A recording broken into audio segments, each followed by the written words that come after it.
নমস্কার বন্ধুরা, মিতার রান্নাঘরে আপনাদের সবাইকে স্বাগত। আমি আজকে নিয়ে চলে এসেছি রাখিতে স্পেশাল কালাকাঁদ মিষ্টি। মাত্র 10 মিনিটে, ঠিকই শুনছেন, মাত্র 10 মিনিটে একদম পারফেক্ট দোকানের মতো কালাকাঁদ বানাতে চাইলে এই রেসিপিটা পুরোটাই দেখে ফেলুন। তোমরা হয়তো কালাকাঁদ মিষ্টির রেসিপি অনেক ভিডিওতেই দেখেছো, কিন্তু আজকে আমি একদম সহজভাবে রেসিপিটা শেয়ার করেছি।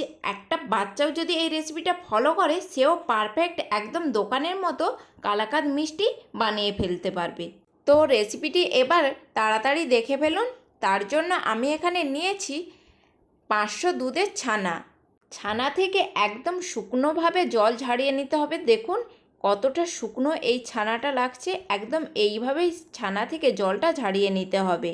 এরপর এইদিকে একটা মিক্সিং জার নিয়েছি, মিক্সিং জারের মধ্যে পুরো ছানাটাই দিয়ে দেব। এর মধ্যে একে একে দিয়ে দিচ্ছি মিডিয়াম কাপের 1 কাপ চিনি। 500 দুধের ছানার জন্য এই 1 কাপ চিনি যথেষ্ট।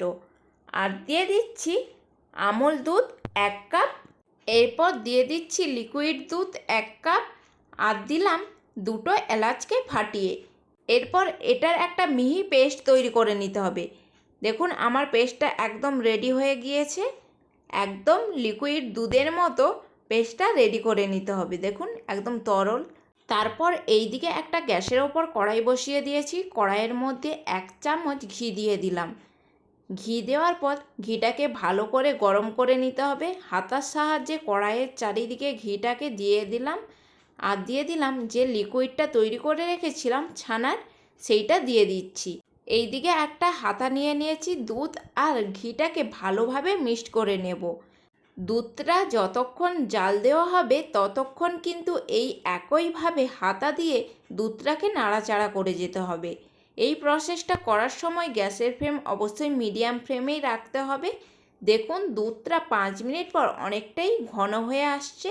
এই একইভাবে কিন্তু দুধটাকে নাড়াচাড়া করে যেতে হবে। বেশি হাই ফ্লেমে রেখে কাজটা করতে যাবেন না, তাহলে এই দানাদার কালাকাঁদ একদম রেডি হবে না। পুরো প্রসেসটা করতে অবশ্যই মিডিয়াম আঁচে রেখেই করবেন। 10 মিনিট এইভাবে হাতা দিয়ে নাড়াচাড়া করতে করতে দেখবেন একদম পারফেক্ট ছানাটা একদম দানাদার আকারে চলে এসেছে। এমন সময় গ্যাসের ফ্লেম অফ করে নামিয়ে নিতে হবে।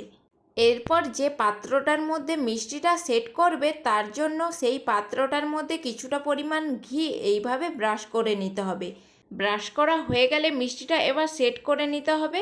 আমি একটা চামচের সাহায্যে এইভাবে চেপে চেপে মিষ্টিটাকে সেট করে নিচ্ছিলাম। দেখুন এইভাবে একটু চেপে চেপে সেট করে নিলে মিষ্টিটা একদম পারফেক্ট সেট হয়ে যাবে। কারণ মিষ্টিটার নিচের দিকে ফাঁপাও থাকতে পারে, তাই একটু চেপে নিলে ভালো হয়। বাক্সটার মধ্যে মিষ্টিটা দেখুন একদম পারফেক্টভাবে সেট হয়ে গিয়েছে। মিষ্টিটা একটু সুন্দর দেখানোর জন্য ওপর দিয়ে দিয়ে দিচ্ছি কিছু কাঠবাদাম আর কাজু বাদাম কুচি। বাদামগুলোকে একটা চামচের সাহায্যে এইভাবে একটু চেপে নিচ্ছি, যাতে বাদামগুলো মিষ্টিটা সার্ভ করার সময় খুলে না পড়ে যায়। এইভাবে একটু চেপে নিলে বাদামটা মিষ্টির সাথে একদম পারফেক্টভাবে সেট হয়ে যাবে। তারপর মিষ্টিটাকে ফ্রিজে 1 ঘন্টা রেস্টের জন্য রেখে দিয়েছিলাম। 1 ঘন্টা পরে দেখুন মিষ্টিটা একদম সার্ভ করার জন্য রেডি হয়ে গিয়েছে। এরপর একটা ছুরির সাহায্যে মিষ্টিটাকে কেটে সার্ভ করে নেব। বাড়িতে অবশ্যই এই মিষ্টিটা একবার হলেও ট্রাই করবেন। দেখলেন বানানো তো কতটা সহজ, খেতেও অসাধারণ সুস্বাদু হয়। ভিডিওটি যদি ভালো লেগে থাকে অবশ্যই একটি লাইক করে দেবেন। এই রকম আরও সহজ সহজ রেসিপি পেতে আমার পেজটিকে সাবস্ক্রাইব করে রাখার অনুরোধ রইল। আবারও দেখা হচ্ছে নতুন কোনো রেসিপির সাথে।